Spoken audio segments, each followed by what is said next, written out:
Hello there, welcome to this edition of Global Business Africa. In the course of the hour, we'll run through all the business news stories you need to know about from Africa and beyond as well.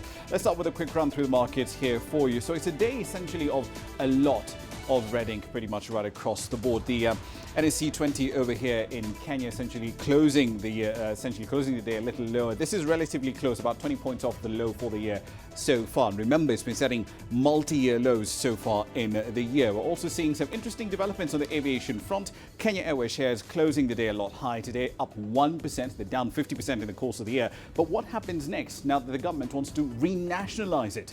We're going back to the 90s. Here's what's coming up tonight. South Africa's president lays out the plan for the country in his State of the Nation address. Cost of living in Zimbabwe doubles in the month of May. And there is a fair bit of excitement in Egypt as this year's edition of the Africa Cup of Nations kicks off on Friday.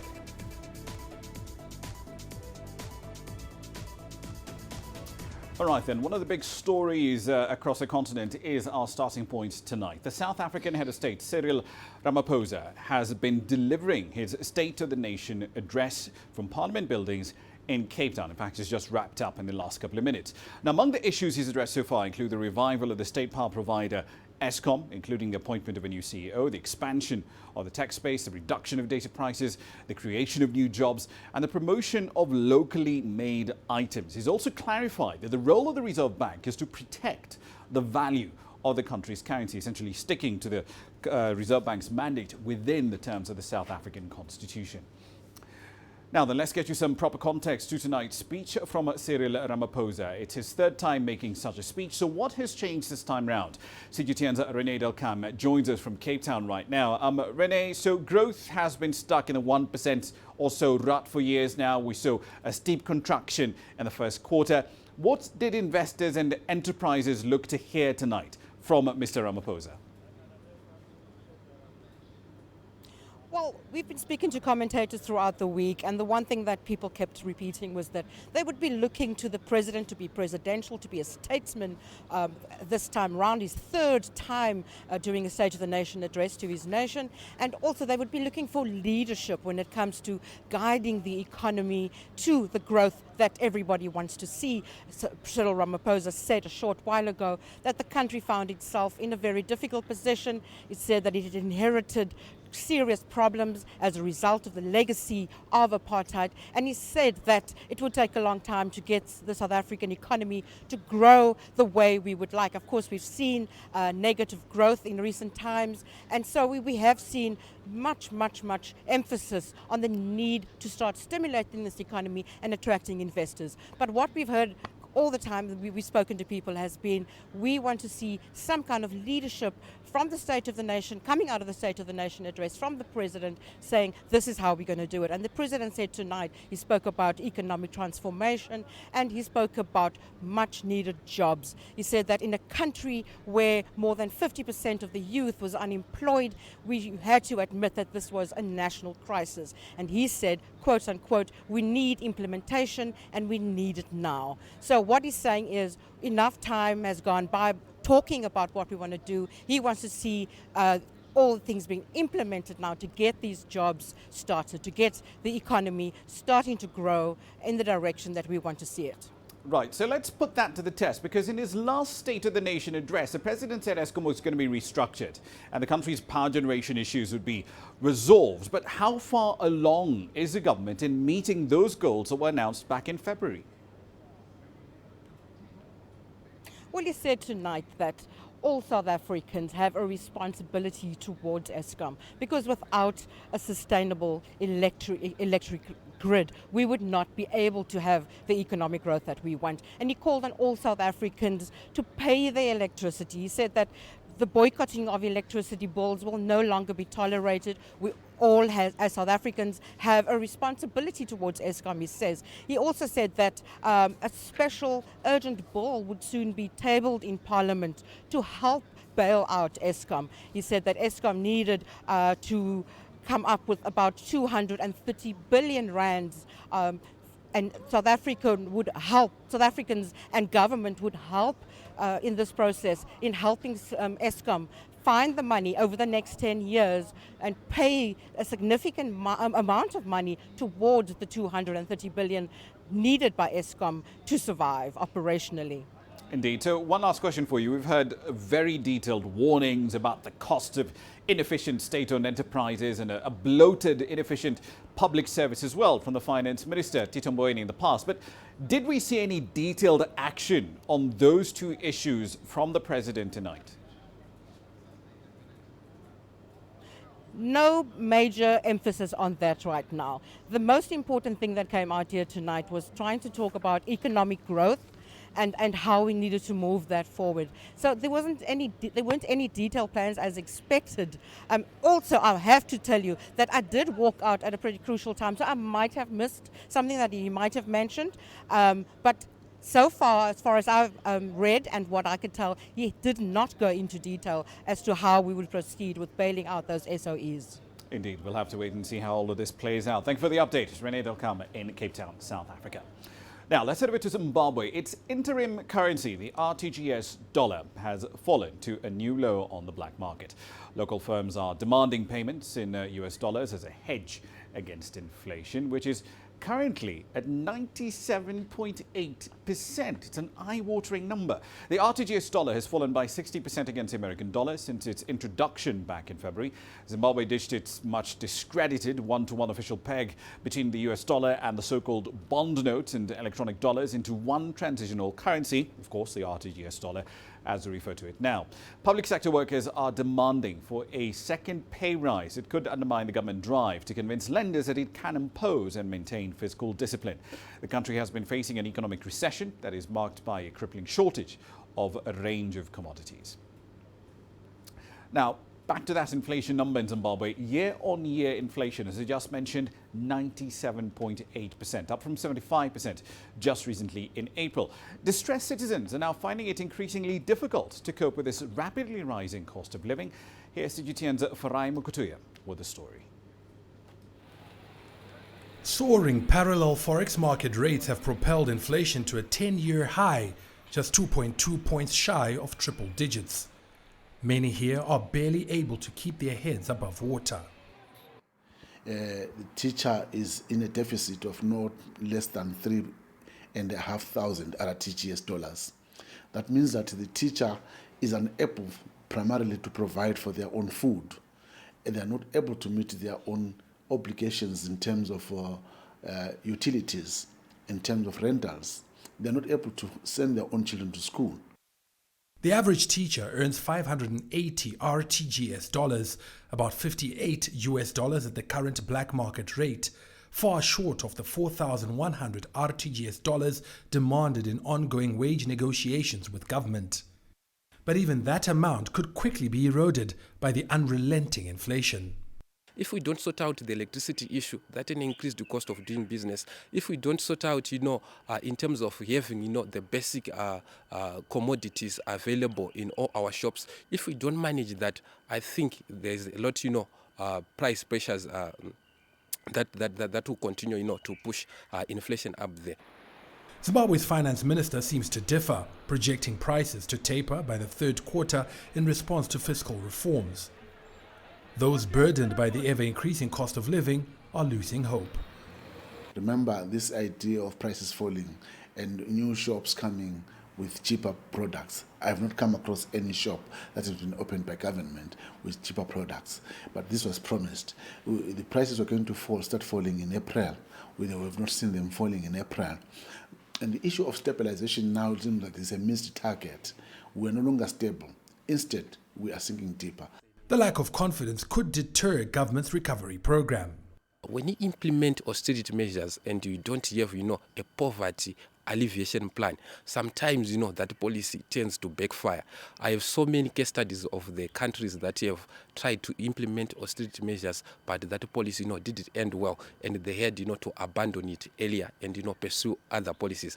For now, authorities are intent to push it through and hope it will eventually end the pain of price increases. Farai Mukutuya, CGTN, Harare, Zimbabwe.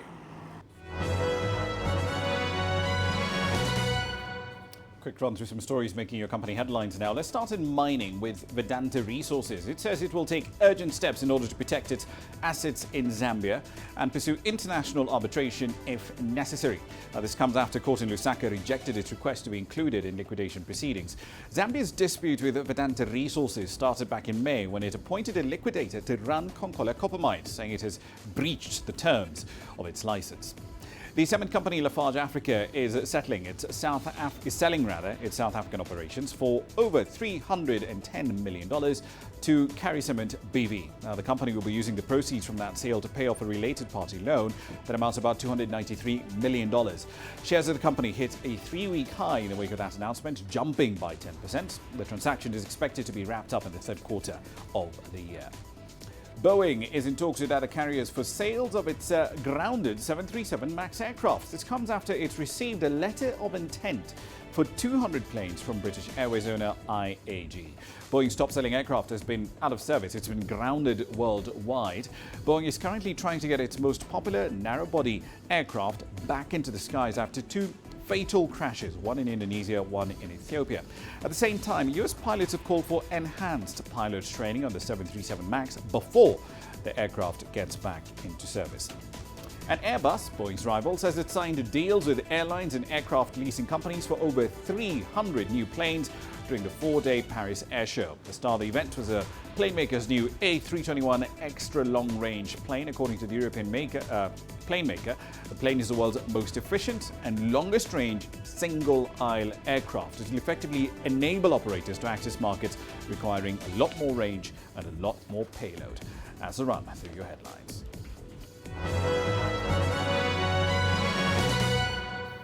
You're watching Global Business Africa. We're 12 minutes into the hour. Plenty more coming up, including this.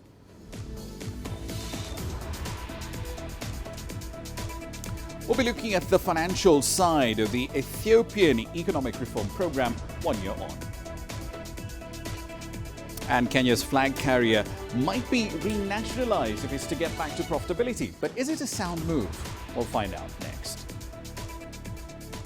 Africa is the nexus of enterprise, and Global Business will tell you why it matters. From the mega investment projects to multi-billion-dollar mergers and acquisitions. Africa today collects, just in terms of revenues from taxes alone, $545 billion a year. If you take 10% of that and you devote it to the energy sector, problem solved. All this on Global Business, weekdays at this time on CGTN.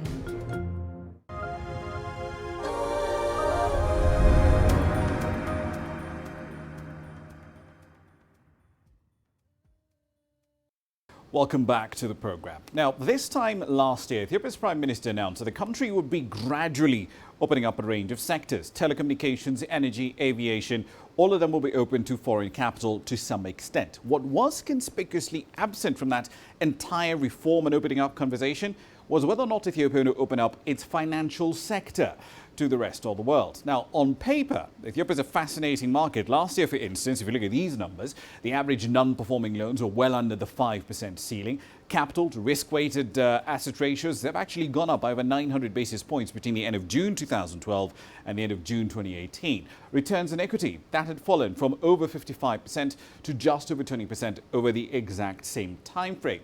Now, this is a country, remember, that has 18 banks, but the ones to keep an eye on are just these two, the Commercial Bank of Ethiopia and the Development Bank of Ethiopia. Now, the country's central bank has asked the top one, the Commercial Bank of Ethiopia, the largest in the country, to review the quality of assets on its books, as its income may be affected by, and I'm quoting here, the phasing out of implicit subsidies, restrictions on competition, and other distortions in the market. Not my words, but those of the IMF.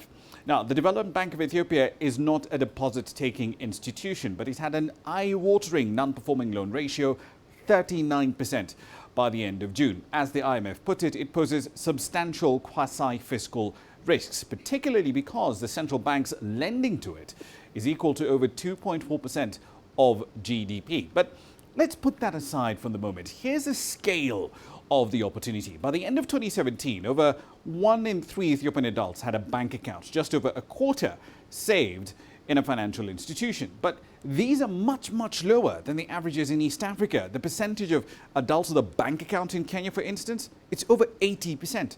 Also, barely 0.3% of Ethiopians over the age of 15 have mobile money accounts by the end of 2017, and that's despite there being over 34 million mobile subscriptions in the country at that time. So on paper, the upside potential here is enormous. But here's the thing. In the last 12 months, has this perception towards fast-paced economic reform really changed in Ethiopia? I discussed that earlier on with Zemedene Nagatu. He's a chairman of the Fairfax Africa Fund. Privatization or liberalization, any part of the world, I mean, in the countries that I worked in around the world, it always elicits one emotional reaction, but also an intellectual debate. Is it, why are we doing this? And I think you raised a very good point. As you know, over the last 12 years or so, Ethiopia has been the fastest growing economy in Africa and amongst the fastest in the world. And that has actually delivered a lot of results. But look at it, Ramah. We were an $8 billion GDP economy in 2000, the year 2000. Today, it's more than 85 billion. So it's grown by more than 10x. By this time next year, in the next 24 months, it will top $100 billion. That means it's become a very substantial economy. That means, like China has done, what South Korea, the Asian tigers have gone through the same process of starting to reassess what the model that got them to the certain stage and evolve and change and adapt. Keep what worked well, but evolve. And I think that's where this liberalization concept comes into play. Right. So away from the telecommunications sector, because that's gotten a lot of attention at this point in time, but there's a whole range of other sectors that are also considered for liberalization, at least not now, but in the future. Energy for one, transportation with Ethiopian Airlines. Then, of course, there's a banking sector as well. But Ethiopia's banking sector is interesting because you've got 18 banks, but at least 60% of deposits and loans are just held by two entities, Commercial Bank of Ethiopia, Development Bank of Ethiopia. And the opportunity for me seems to be on the private side with the other 16 or so banks maybe consolidating and bringing in outside equity in order to bulk up before you've got foreign companies knocking down the door with the KCBs and the equities coming into Ethiopia and saying, hello, we're all here. Well, you're absolutely right. And I've been promoting exactly this notion about consolidation as part of the liberalization and introduction of foreign competition into the marketplace. Because as you said, there are 16 private banks and one humongous state-owned bank called the Commercial Bank of Ethiopia, whose asset is bigger than the 5 Kenyan banks combined. So we need to find the right balance where the private banks can also be very strong, very dominant. Today, they are large in numbers, but not in large in balance sheet. There are 4 or 5 sizable ones. But so what I've been promoting, like you just mentioned, is create consolidation, give them size, give them the balance sheet that they need to be effective competitors, and then maybe open it up fully. At the moment, foreign banks are allowed as to open rep offices, which is an entry point. In fact, Equity Bank, I understand, opened a rep office here in Ethiopia last week. Okay, and I know KCB is next, and there are quite a few. I think that should be the initial entry point. But from a local market perspective, let's strengthen them, let's make them efficient, let's make them competitive, so that when it opens, they're on an equal footing or better to compete with international banks. How receptive my other are suggestion the local is banks that to that opens idea? up to international banks. Well, actually, there's a split thinking on this one. The bigger ones, the top 3 or 4 or 5, are actually very eager to do the M&A deals, okay, to merge with others and bulk up in their balance sheet. The smaller ones, and I do understand, I mean, the small ones are a little worried, right, because they might be swallowed by a bigger bank. So I think some form of comfort building exercise is needed. I'd rather these banks do it on their own terms. They look for their own partners where the chemistry is there and all that. But ultimately, my honest opinion, my solid promotion of this idea of consolidation, it needs to happen before opening up the market. When it opens also, the second point I want to make is when it opens, I'd rather it be a requirement for JV with international banks. I think that would probably foment more competition, strengthen knowledge transfer, know-how transfer at a much faster pace if the international banks, whether the Kenyan banks, the South African banks, the global banks, if they are required to do a joint venture as opposed to setting up their own little shop in Ethiopia. But there's a lot of exciting things coming up in the financial service market, as I mentioned to you last time. Hopefully this time next year or towards the back end of 2020, we'll have stock market in Ethiopia. So capital markets introduction also will give a huge boost to the economy. Part of my conversation earlier with Zemene Nagatu from Fairfax Africa Fund. Now, let's turn over to Kenya. The country's Parliamentary Transport Committee has recommended something a little interesting, shall we say. It's recommended the nationalization of Kenya Airways if it's to overturn its fortunes. Now, the lawmakers want the government to create an aviation holding company with 4 wholly owned subsidiaries that include the carrier itself, one of Africa's 3 biggest carriers, and the country's main airport, Jomo Kenyatta International Airport. Now, the other 2 entities will be the Kenya Airports Authority and an aviation college. Kenya Airways has been losing market share for years now to regional rivals like Ethiopian Airlines, currently the continent's biggest carrier, and Rwanda is currently seeking ways to promote its base in the East African nation's capital of Nairobi as a regional hub and to return to profitability, even if, apparently, that means going back into the hands of the government. So effectively, what's the rationale for going back to the 90s? The last time KQ was actually a government-owned entity, I was in primary school. Let's examine this with George Bodo, who's a director at Call Street. He's with me in studio right now. What are your initial impressions? It's a bad move. Bad is an understatement. I know. I think that for me, it's a very dicey situation. Mm-hmm. On the one hand, you have government that is constantly intervening to prop up a business. But I guess if you could extend your thoughts around that, you could say that in the history of fiscal economics, governments tend to prop up economy in terms of when there's a boom and bust situation. So when the economy goes down, then the fiscal policy comes in to say, okay, fine, what do you need to do? Can we expand to prop up businesses, let them level up, but then you can give them to the market. But strictly speaking, though, I mean, in this specific instance, because looking at every single press conference I've seen Michael Joseph and the CEO, Sebastian Mikosh, talking, and they keep saying, look, we're working on turning this company around, and they've proven it to a large extent because the losses that we're looking at in terms of the nominal size has been reducing year after year after year.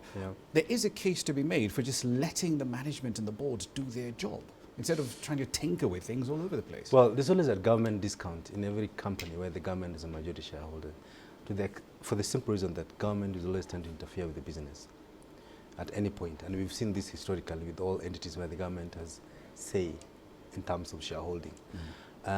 For the kind of things, you could say that the amount of intervention that the government has given Kenya Airways from debt underwritings, we are now talking about debt underwriting to the tune of about $750 million. Correct. Debt underwriting, collateral support. I think it makes sense for them to nationalize it from that perspective. But again, the biggest question is, why is government renationalizing Kenya Airways? The answer could be that Kenya Airways is a strategic important asset to the country. Well, the truth is that it's not. Kenya Airways is not a strategic asset. And that really tag is overplayed, because I say that when I look at other aviation markets, like for instance, a classical case is Dubai. Yeah.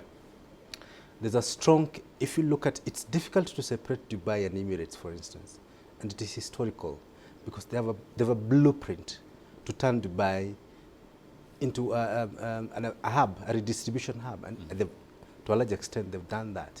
If you look at the numbers that they're handling in terms of redistributing passengers. Yeah. Now, such a strategy, such a blueprint, makes it Emirates as an airline such an important aspect of it that they have to make sure they do everything possible. So if I understand now, if you translate that to Kenya, are you basically arguing that Kenya can do without KQ? They can. First of all, for us to say Kenya Airways is a national strategic asset, do you have a blueprint around tourism? For instance, if you go to things like Vision 2030, it doesn't mention Kenya Airways as a pillar to tourism. Now, Vision 2030 has been overtaken by Big Four agenda. Now, where does that leave Kenya Airways? So essentially, renationalizing Kenya Airways and additional financial support, for me, it's just a waste of taxpayer money. It's throwing good money after bad, effectively. From a cash perspective, though, because just running a quick back of the envelope calculation on this, in order to buy out the remaining bits of KQ shares that it doesn't own, the state would have to shell out somewhere between 110 to almost 24. It's just slightly over $240 million, give or take. So it's depending just on the price you take. just like $100 million in terms of buying to buy other equity holders. Well, yeah, but would you and actually... an additional $250 million in debt. Well, yeah, there's that. But would you actually sell out at this particular point? Because the price today was, what, 3 shillings 50 something cents. So at that level, it's 110. Yeah. But most of these banks agree to convert their shares at about closer to 8 shillings a share. So in essence, if they're going to do this, it's going to cost them a lot more than that 200 and something million dollars that we're talking about. You're looking at an effective price of $500 or so million. Worth it? It's not worth it. I mean, the basic principle of capitalism is if an entity, a business entity, cannot catch up with market dynamics, then it's very simple. The entity has to go natural way. Now, this issue of government, for instance, the government of Kenya coming up and say, oh, this is a national strategic asset, this is a key resource for the country, let's sink in taxpayer money. There's no business case in my view. Yeah. One last question for you, because looking at the committee reports, and this was really bizarre, because the first recommendation is nationalize KQ. But then they proceed to say that we need to give this entity a range of tax concessions on the Income Tax Act, on import declaration fees, excise duty, VAT. I mean, it makes, look at all those you're listing, the tax rebates that they've lined up to give Kenya Airways. It makes the thing even more expensive. Now, apart from those tax rebates, when you national as an airline like Kenya Airways, then you also, apart from the tax rebates, you also need to give ring fencing mechanism, protect, for instance, the aviation business, say, and if you look at other markets, say that we limit the number of slots we can give other airlines, because you're going full throttle on a protection mechanism. Or basically give but them if you, cheaper landing slots. yes, if you leave it at that point, tax rebates, but you still have open skies policy, then it doesn't make sense. It's you're stepping on the accelerator, but at the same time you're stepping on the brake. Yeah, it's a bizarre event. Let's see how it turns out. Well, you're more polite than I would be, but thank you for that. George Bordeaux from Cole Street. We'll leave it there for the time being. Now, on to West Africa. The Senegal-China Economic Forum. It's come to an end in the capital, Dakar. Relations between China and Senegal have been growing at a steady pace. Economic operators from several sectors all gathered at this event. Their focus, boosting economic and trade cooperation. Top on the list of discussions at this year's Senegalese-Chinese Economic Forum was investment projects. According to organizers, the event is an important platform which is aimed at enhancing development ties between China and Senegal. We hope that on this occasion, both sides will enrich and expand cooperation in different sectors. I sincerely hope that companies from Sichuan that are taking part in today's forum will find a suitable cooperation project in Senegal while working with our Senegalese partners to obtain mutual benefits. In recent years, Senegal has witnessed rapid growth in its economic relations with China since resuming ties in 2005. Chinese companies in the West African nation are mainly engaged in seafood and peanut processing and export, as well as infrastructure construction. I am pleased to see the clear interest of Sichuan province in Senegal. In 2018, trade between our two countries amounted to $2 billion and $270 million, an increase of 3.7% from 2017. One of the objectives of this forum is to strengthen this partnership by allowing Chinese operators to better understand the investment opportunities specific to Senegal. Senegal, like most African nations, lags behind in infrastructure, which has been a major obstacle to its development. While Chinese companies have been taking a huge part in large infrastructure projects. And this has placed a solid foundation for further economic and financial cooperation between China and Senegal. Uche Okoronkwo, CGTN. We're still in Senegal, where the second phase of an international industrial park in Dakar has been inaugurated. It's been funded by capital from China, and this industrial platform is part of the efforts to strengthen ties between the two economies. The second phase of the Diamniadio International Industrial Center consists of 20 warehouses on a 40-hectare piece of land. The total cost of $100 million will be financed by China. The launch of the second phase of the work of the Niadio Industrial Park is one of the most important results of the cooperation between Sichuan and Senegal in the economy and trade sectors. We will continue to increase our exchanges with the Senegalese authorities in order to accelerate the implementation of this work and encourage more Chinese companies to come and invest in the Niadio Industrial Park. The construction of the second phase of the Niadio industrial platform, worth 60 billion CFA francs, is the first project chosen on the list validated by the two presidents during President Xi Jinping's July 2018 visit. This is a priority project that raises a lot of hope in view of the large number of Chinese companies that have shown their willingness to come and set up in this park. And then a symbolic tree to symbolize the fertility, strength, and sustainability of the cooperation that unites Senegal and China.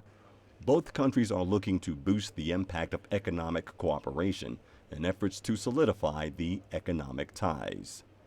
Brian Toussaint, CGTN. It's 18:30 GMT, time for another break. Here's what's coming up next.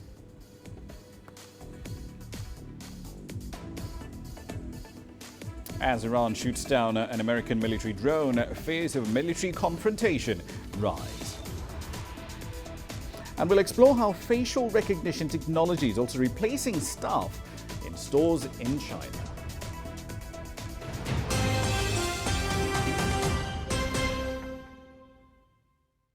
Business in Africa is at a crossroads. We celebrate those who are adopting and thriving despite the challenges, from grassroots to big businesses. Global Business takes you along for the ride as we track the making of a giant. Only on CGTN.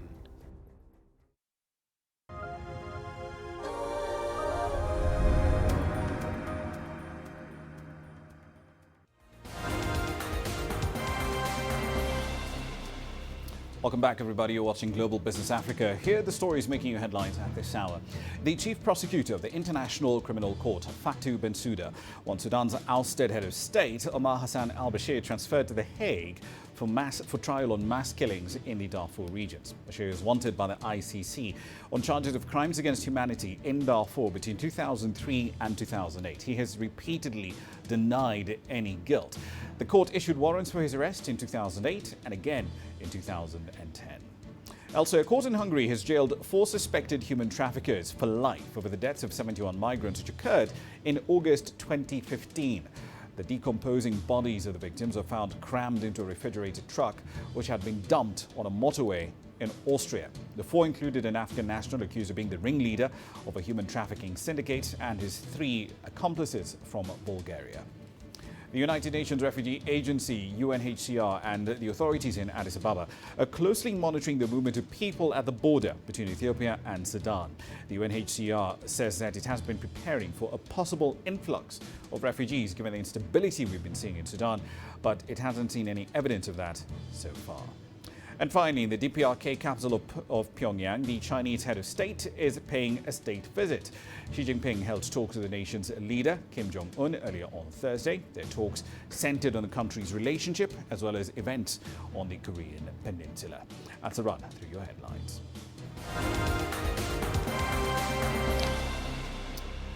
Now then, on to the Gulf. Iran has shot down an American drone with a surface-to-air missile this Thursday, raising fears that a major military confrontation could erupt between these two countries right in the Gulf. Now, while the Revolutionary Guard of Iran says that the American aircraft was brought down after it flew into Iranian airspace, American officials completely deny that. They say the drone was in international airspace at the time of the incident. Thursday's shootdown marks the first direct Iranian-claimed attack on American assets, especially after the U.S. reimposed sanctions on Tehran earlier this year and increased its military forces in the Gulf. The U.S. military has denied any of its UAVs entered Iranian airspace. The downing of the American drone was a clear and precise message to America, and the message is this: those who defend the borders of the Islamic nation of Iran will react in a total and decisive way to any intrusions by foreign elements on our land. Our borders are our red line. An enemy that violates our borders will not return and will be destroyed. The only way our enemies can stay safe is for them to respect the territorial integrity, national interest, and national security of the great nation of Iran. The United States Federal Reserve has left its key policy rate unchanged, but it says it is prepared to start cutting rates if need be in order to protect the U.S. economy. The benchmark rate remains steady, influencing many consumer and business loans in a range of 2.25% to 2.5%. At the FOMC meeting that concluded today, we maintained our policy interest rate, but made some significant changes to our statement. Since the beginning of the year, we have judged that our current policy stance was broadly appropriate and that we should be patient in assessing the need for any changes. In light of increased uncertainties and muted inflation pressures, we now emphasize that the committee will closely monitor the implications of incoming information for the economic outlook and will act as appropriate to sustain the expansion with a strong labor market and inflation near its 2% objective. In the weeks since our last meeting, the cross currents have reemerged. Growth indicators from around the world have disappointed on net, raising concerns about the strength of the global economy. Fed Chair Jerome Powell there. Now, let's turn our attention to arguably the most contentious story in tech and finance right now. Facebook's push into fintech with a cryptocurrency called Libra. It's due to hit the market sometime in 2020. Now, the social networking giant is not alone in this. It's working, it says, with 28 partners, from Visa to MasterCard to PayPal. Some see those partnerships as a competitive advantage.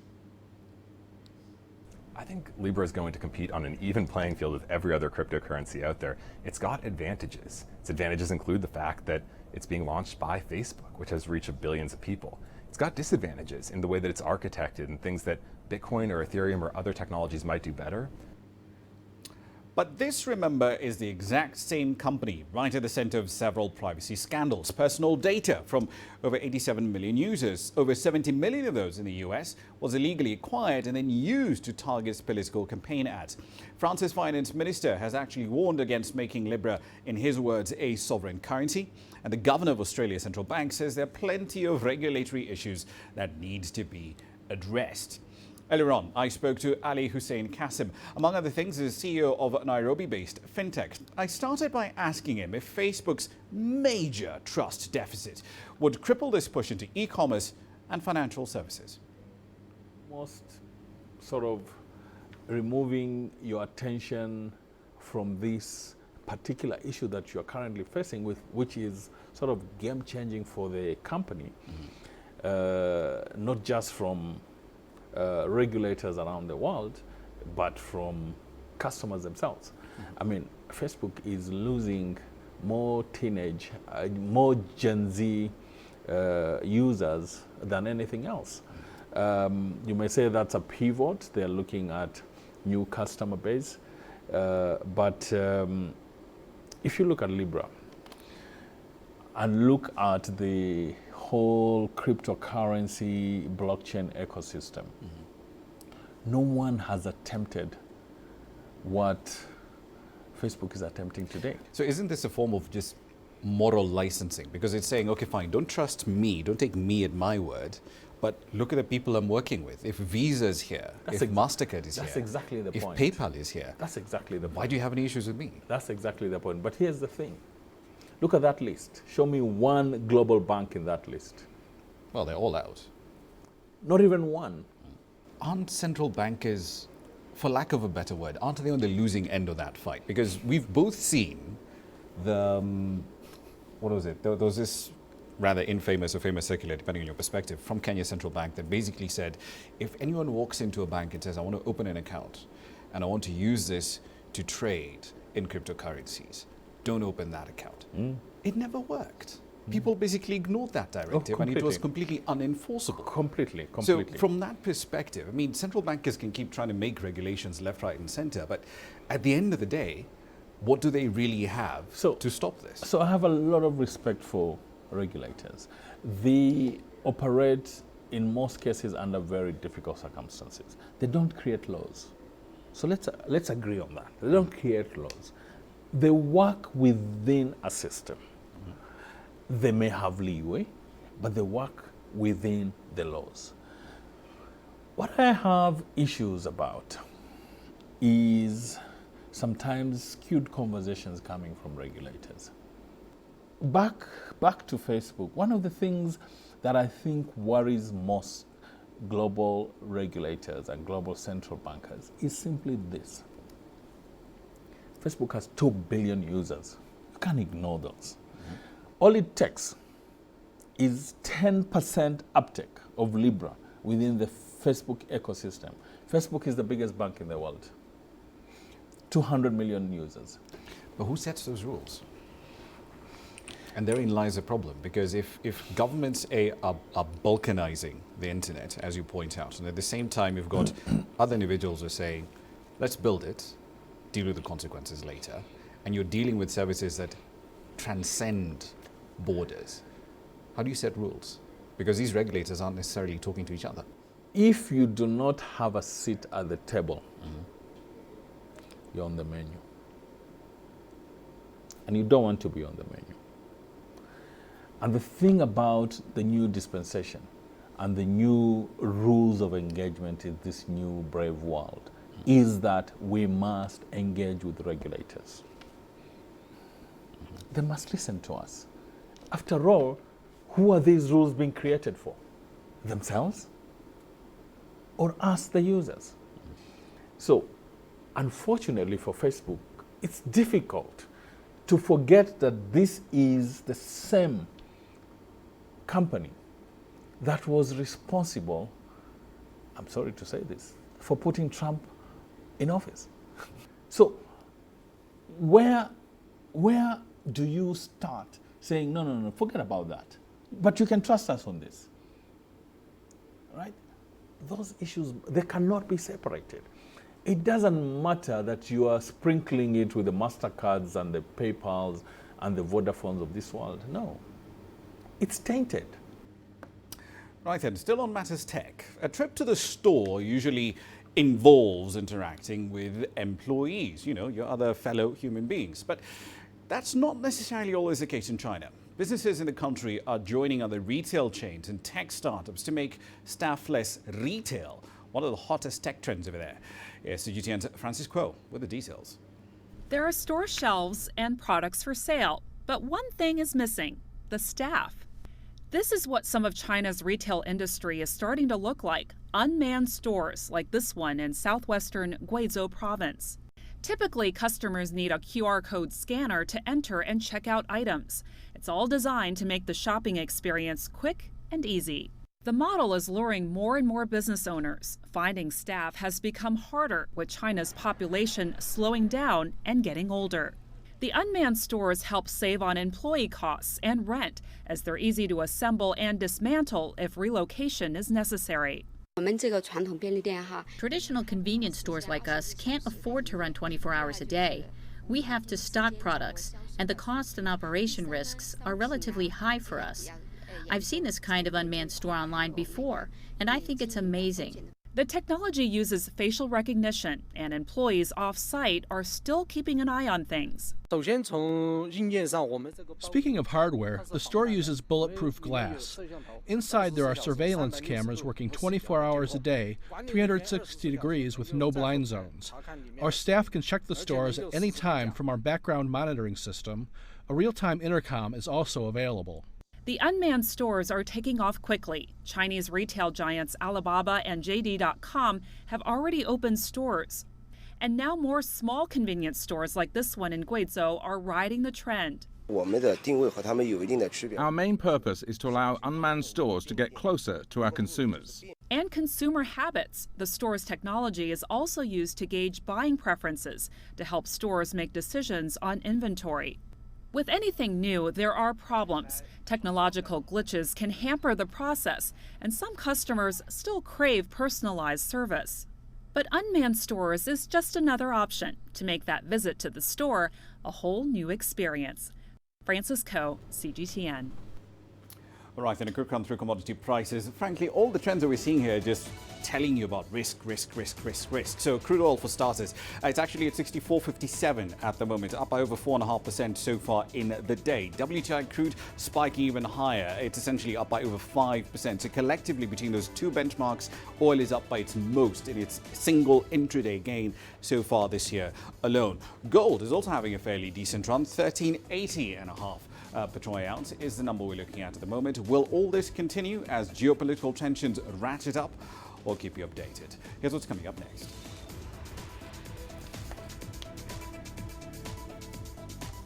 There's quite a bit of excitement in Egypt as this year's edition of the Africa Cup of Nations gets underway. Don't find the stories of North Africa by sitting on the sidelines.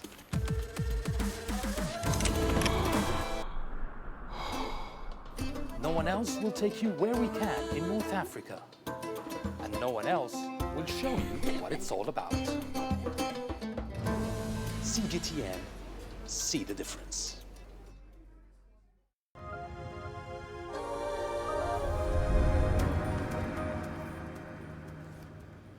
Welcome back. Now, in barely 24 hours, this year's edition of the Africa Cup of Nations is set to get underway in 6 stadia across 4 cities in Egypt.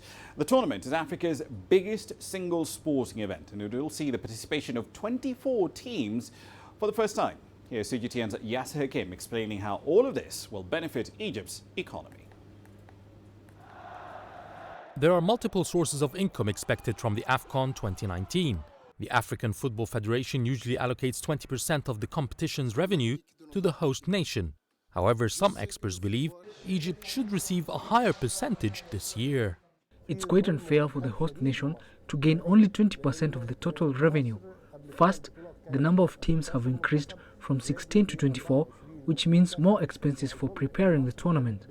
Second, Egypt has taken over the cup after Cameroon withdrew from hosting.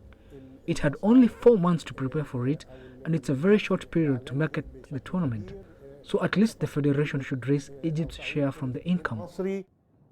Besides the stadia, the basic infrastructure such as accommodation and transportation links for the tens of thousands of fans has been up to scratch in record time. The cost has exceeded the expected $25 million. Egypt has spent so much in such a short period to ensure the organization is at the highest quality. So the $25 million forecast by the African Federation is much lower than the actual expenses. But Egypt knew, when offered to host the tournament, that the financial rewards will not be so high. Such a big tournament in Egypt would send a positive image to the international community that Egypt is now safe and secure. People should come and visit. The tourism sector is going to benefit as well. During their stay, African fans are expected to visit the famous ancient Egyptian sites in Cairo and other cities.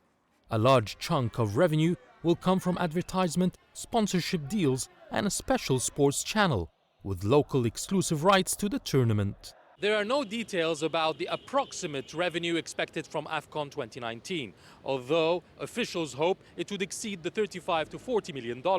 And as important, the success of the tournament would be a good advert for Egypt abroad. Yas Hakim for CGTN, Cairo. Right then, so let's get a sense of what you can expect over the next few weeks as Afcon 2019 gets underway. CGTN's Yasser Hakim joins us now live from Cairo. So Yasser, from a business perspective, you've covered a few of the benefits to enterprises in Egypt, but walk us through some of the other ones that come with hosting an event of this size. Obviously, the hotel accommodation, the numbers we're hearing now is that around 40,000 rooms have been booked for the tournament, and this is a predominantly very high amount at one time for a month, for July, June and July. Also, the tourism companies have been doing very well, trying bringing in the fans into the country. So these are enterprises that have been faring well because of the tournament. Then you have the transportation. 500 buses. Private buses have been put for the fans move around only for the championship, not for use by public as a public transportation by the rest of the Egyptians, but people who want to attend the games will have certain buses and certain underground metro lines for and to the different stadia.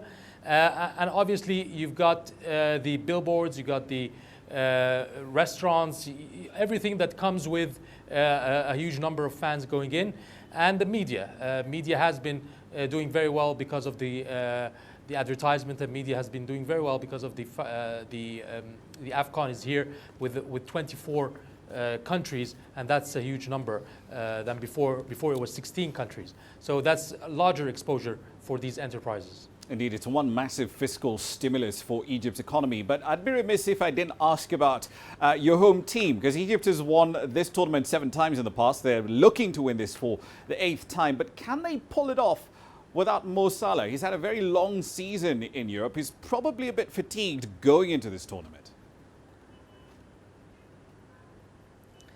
Well, obviously Egypt is one of the favorites in this tournament, with Senegal, with Morocco, with Cote d'Ivoire. These are countries that have been always on top of Africa in the tournament, and are doing very well in the last year or so. But there are concerns because some players are missing. Mo Salah will be playing, but others are missing, such as Abdullah Gum'a, he's a left back. Ramadan Subhi, who plays for Huddersfield and Stoke in England, they're missing.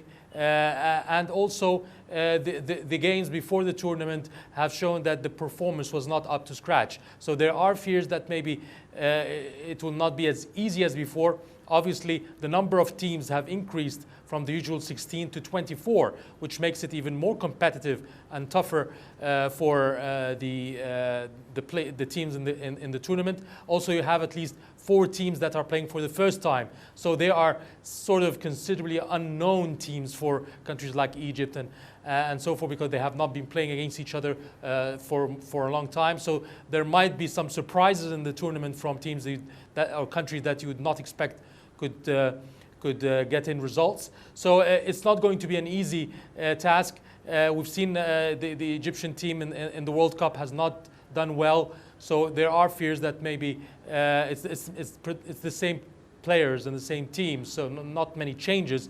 So still there are concerns that maybe Egypt might not do it. However, obviously Egypt is host nation, so they're playing at home with their own fans. So they are considered the favorites to win the cup. Indeed, let's see how all of this plays out. May the best team win. Yasser Kim there, live in Cairo. Now then, back to trade. The 3rd edition of the China Trade Week has opened up in Ghana's capital, Accra. It effectively provides an opportunity for Chinese manufacturers and exporters to explore the market for their produce in Ghana. Here's CGTN's Nabil Ahmed Rufai with this report from Accra. Delia Young is at the China Trade Week in Accra introducing her solar manufacturing company to Ghanaians. She says she hopes to get a local partner to trade her solar products. Solar system, it is including an off-grid, on-grid solar system. You can see the Ghana sunshine is very good. It is a very good opportunity to start a solar business. Like Delia, Henry Juan is also here to explore Ghana's market for his roof tiles. We have seen such a huge demand in this market, and people are having different level of consumption. So we believe that as a factory, we directly bring our stuff here will kind of reduce the cost here. This year's China Trade Week has attracted 100 manufacturers from China looking to establish a base in the Ghanaian market. Last year, bilateral trade between China and Ghana hit $7.25 billion, making Ghana China's 7th largest trading partner in Africa. And more trade ties are likely to be formed here in Accra during the China Trade Week. The Chinese and Ghanaian governments say they are keen on collaborating to boost economic and trade relations. Despite the rising protectionism and unilateralism, China's door will never close. It will open still wider to share development opportunities in the world. Come next year, we should be able to see that apart from trading, manufacturing has taken center stage between Ghana and China relationship. Over 6,000 visitors are expected to attend the China Trade Week, which runs for 3 days. Many of the exhibitors here, like Delia Young, hope to establish the right networks in Ghana as they look to set up their business in the country in future. Nabil Ahmed Rufai, CGTN, Accra, Ghana.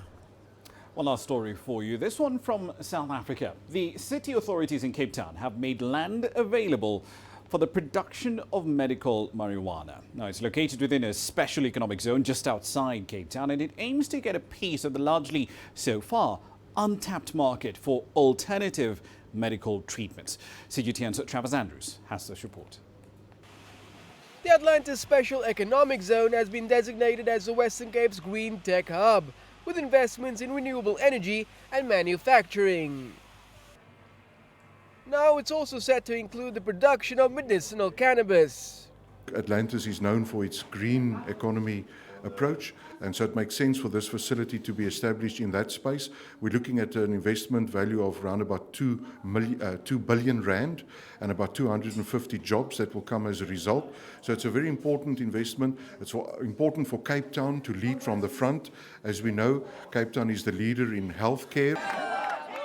The groundwork for the facility was in effect laid with 2 landmark court judgments, which led to the legalization of cannabis for private use. Since then, law firms and legal experts have been inundated with advisory requests from companies wanting to tap into the market early. In a private sphere, it is not legal for you to be criminalized for possession and use of cannabis.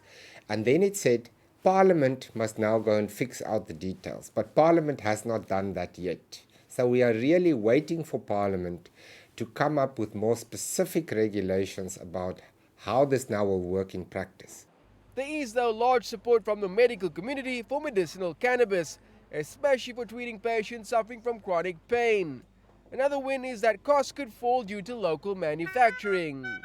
Now, the city already has its first land purchase agreement in the zone, with the company plans to produce oils and capsules for medical use. It's a massive step in the right direction.